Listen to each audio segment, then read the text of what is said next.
వసుధైవ కుటుంబకం.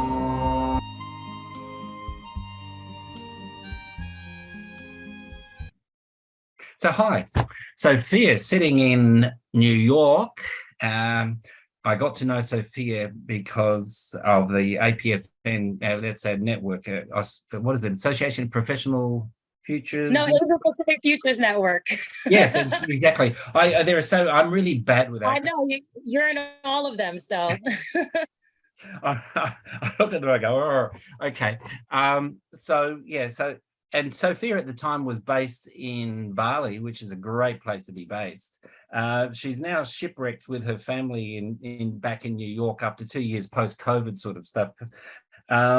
Some of the things I said to Sophia, how do I introduce you? She said, well, these are some of the things, but I want to start with my favorite, which is enthusiastic generalist. I think that one's terrific. She's done work for UNESCO. She's obviously done work also for the APF, which is the Association of Professional Futurists, because you really held together one of their conferences at one point, which I think is the real reason why we started talking to one another. You're an independent futurist and sociocultural, you're interested in sociocultural change and ethics and gender equality. And I'll be putting up a bit more information about Sophia along with this. So, Sophia, it's just great to be able to talk to you again, because it's been a few months since we've had a chat. And the excuse I'm using to have a chat with really great people is that we're running this first year course, HIS140. It's about global citizenship. And, you're you're a great example of the global citizen. You're mobile, you're open, you're innovative, and so on. I don't want to flatter you too much, but I'm really interested in your thoughts about what does it mean to be a global citizen. What sort of skills do we need to sort of move into the next phase of humanity, really, on the planet. So you have the floor. I've done enough talking. So tell us what you think. Well, I just want to start with a thank you for the invitation, Marcus. And when you wrote me to ask about what my thoughts were on global citizenship, it was like a throwback word for me, because the first time I ever even heard of global citizenship was years ago when I was in the classroom. And it was by way of suddenly these new standards that were going to be assessed on the efficacy of our school. You have to demonstrate that you are cultivating global citizens here. And we did our best at the secondary level. It was in Dubai, which is very, very international. So that took care of the mixing of cultures piece, as well as, being with people who are highly mobile, living in an innovative place. But then, honestly, I hadn't really thought about it that much. And then a couple of months ago, or a couple of weeks ago, somebody saw my passport and they're like, oh, you're such a global citizen. And I almost cringed a little bit, because I was like, am I? And that was because I guess it's such a complex concept that the very rosy, very simple understanding I thought I had of it as an educator those years ago, it's somewhat been muddied by the many paradoxes that we find ourselves becoming increasingly aware of. Yep. So in terms of global citizenship, what is a global citizen? I think, well, firstly, I've watched all the previous interviews and everybody said so many amazing things that I definitely resonate with and could repeat. But I think I'll just start with, I think the most important quality or characteristic of a global citizen is curiosity. Right. Asking questions, a profound commitment to constant unlearning. Because even as we sit here unlearning, unbecoming, unbelonging. Because even as we sit here trying to define global citizenship, we're doing the opposite of what global citizens do, which is we're trying to define something that can be so amorphous and really contextually specific. Right. And in doing so, we're reproducing a lot of the things that are anti-global citizenship, right? Yeah. There's never going to be like a one framework that defines global citizenship, but I think there are certain, well, yeah, we can come to some sort of, we're aiming to establish some sort of coherence or baseline.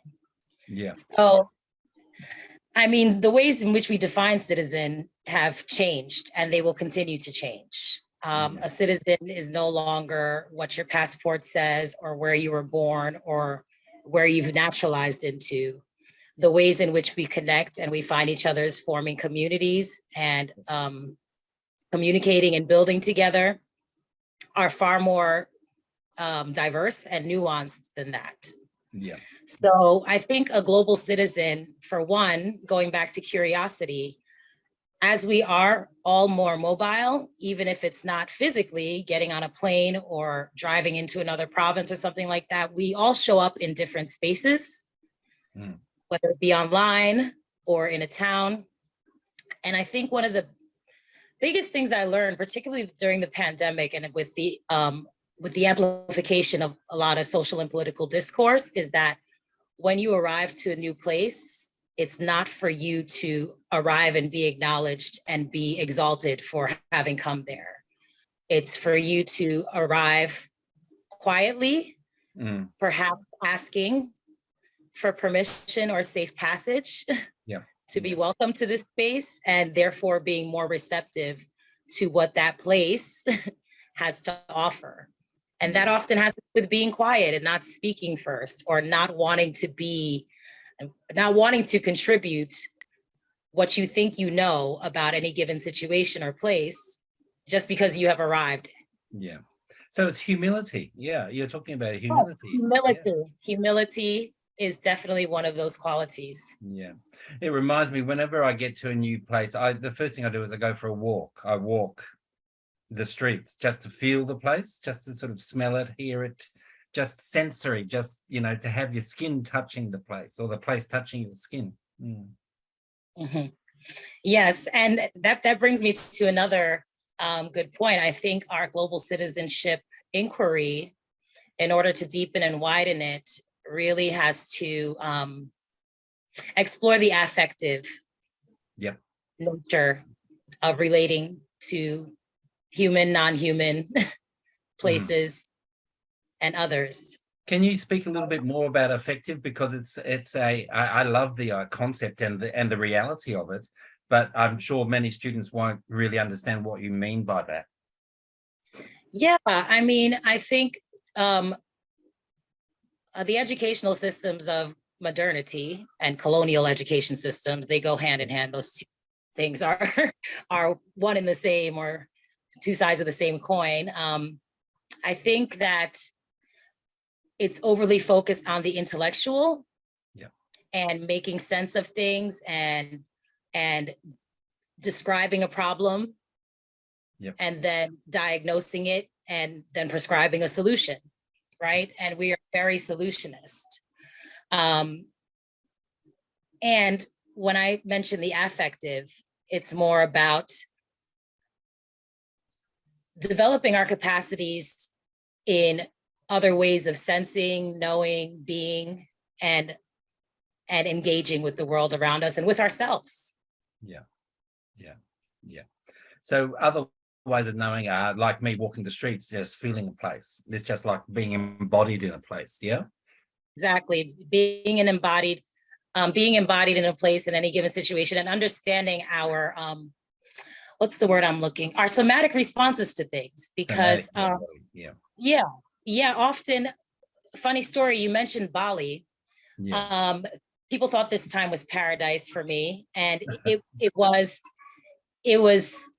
a profound learning experience. It was very unsettling there for a lot of reasons, and I didn't connect until much later as I went on this depth education inquiry that I was not in tune with my effective responses to what was going on. I was overly intellectualizing everything. And if I just slowed down enough to listen to my body and listen to what those different somatic responses to various situations were, I would have had a far more illuminating experience there and gotten to the core of the very paradoxical nature of being in a place like Bali at a time during COVID. But I was just, I'm overly intellectualizing everything, trying to make sense of it, using little tools and frameworks to think about it. And that's not enough. They can be used in complement with each other, but we have to remember, meaning remember, like recall, but also remember, put ourselves back together in our bodies and do what our bodies have been doing biologically for a long time, which is giving us signals to what's really going on if we slow down enough to pay attention. That's important because this is a history course. So we often forget to talk directly about time and our experience of time. Now, I'm lucky enough to have been to Bali, but a long time ago, before it was hyper modern, I guess. But Bali has a different clock. Bali has a different clock, yeah.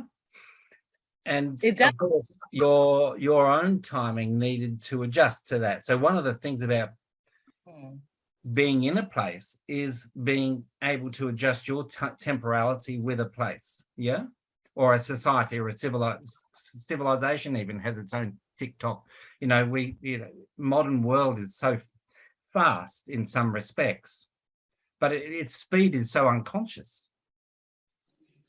It is, and you can see the tensions there, and feel the tensions there between their 2000-something year calendar.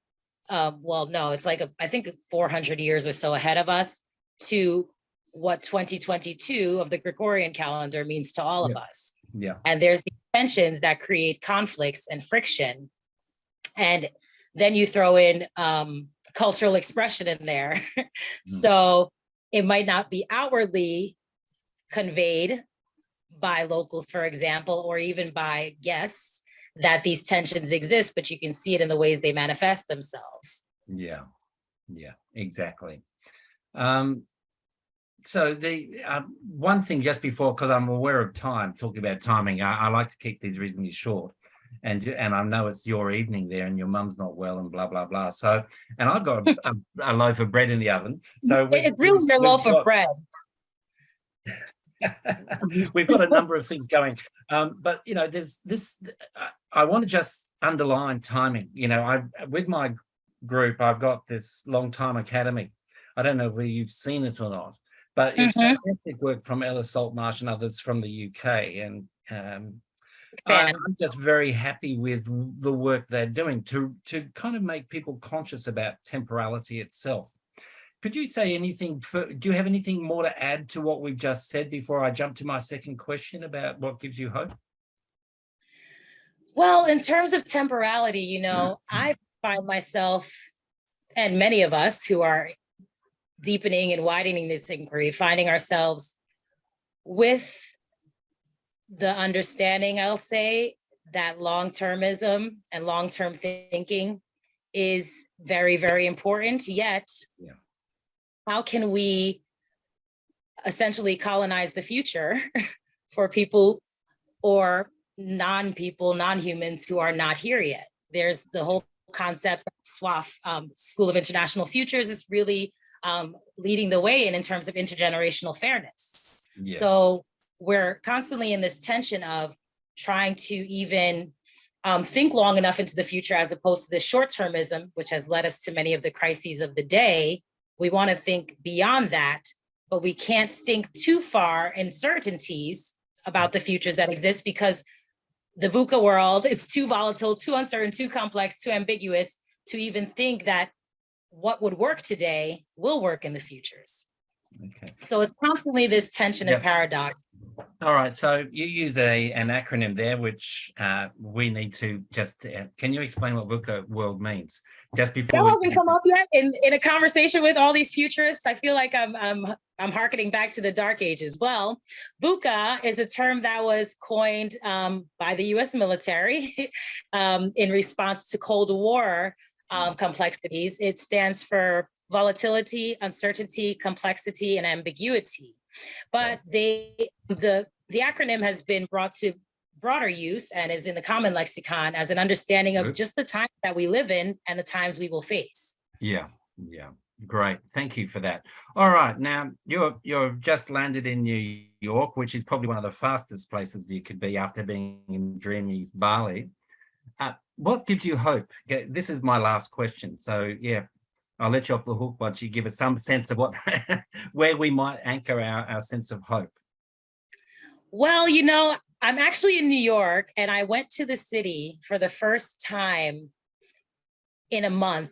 That used to be my playground and where I'd run off to immediately. But after such serenity and space in Bali, I'm really enjoying being in my hometown, Nyack, which is just on the Hudson River. And what gives me hope? Okay, so I was going to take this call down there just so I could show you. But I'll just tell you a little story is that, you know, I grew up in Nyack, New York. It means on the river because Nyack is on the unceded territories of the Lenape tribes of people. Yeah. And the river I grew up on and the park that I spent most of my time on, that's where I've been hanging out. And I've been hanging out at the library, ironically, which is where I spent much of my childhood as well. But I was hanging out at the park and the river there is just magnificent. And it occurred to me that I've never known it as anything other than the Hudson River. And this is for Henry Hudson, an English explorer. So I took it upon myself to Google what the traditional name of this river was by the Lenape peoples, and it's called the Mahicantuck River. Oh, okay. And Mahicantuck, I went down this long inquiry into metaphors because a lot of things that we talk about with, the English language don't have translations in many other languages, not just the English language. Many peoples use metaphor to describe things. So I was listening to a podcast, Indigenous Systems Thinking or something like that. Yeah, with somebody from Australia. And they were talking about resilience. And she was doing research and she was sent off to go ask the Indigenous elders what resilience means. And they were like, we don't have that word in our language. Resilience is actually, the best way we can describe it is that it's the river that flows around the rocks, or the river that continues to move through the landscape and doesn't stop flowing. So then when I looked up the name of this Hudson River, it's called the Mahicantuck. And it actually means rivers in constant motion, or the river that flows two ways. And I think that is a really profound metaphor for this time in our lives and also for global citizenship, because we're just talking about paradoxes. And what gives me hope is that there are a lot of amazing people like yourself and so many others who are involved in this inquiry in learning how to build capacity to sit in these paradoxes and these complexities and understand that we don't necessarily have all the answers, that the hope for me lies in people's willingness to unlearn. Yeah. Right. And for me, that was an unlearning experience. Like, I've known this river as this thing, and it totally gave it a new context and a new connection to this place that was very profound for the time that I'm here and what's happening in my very colorful life. So I think what gives me hope is that this is not so light and airy, but whether we want to or not, we're being thrust into a time where we're going to have to really examine a lot of our behaviors. And I think a global citizen is someone also who is able to understand that they are part of the problem inherently, but also part of the solution. And I think there's a lot of people having these conversations and facing these difficult things to face, but also building the capacity to move on with that, because I mean, the times are urgent, but we should slow down and kind of examine ourselves and use each other as mirrors more so. Yeah, that's a great way to end, Sophia. Thank you very much for giving us your time. I really appreciate it.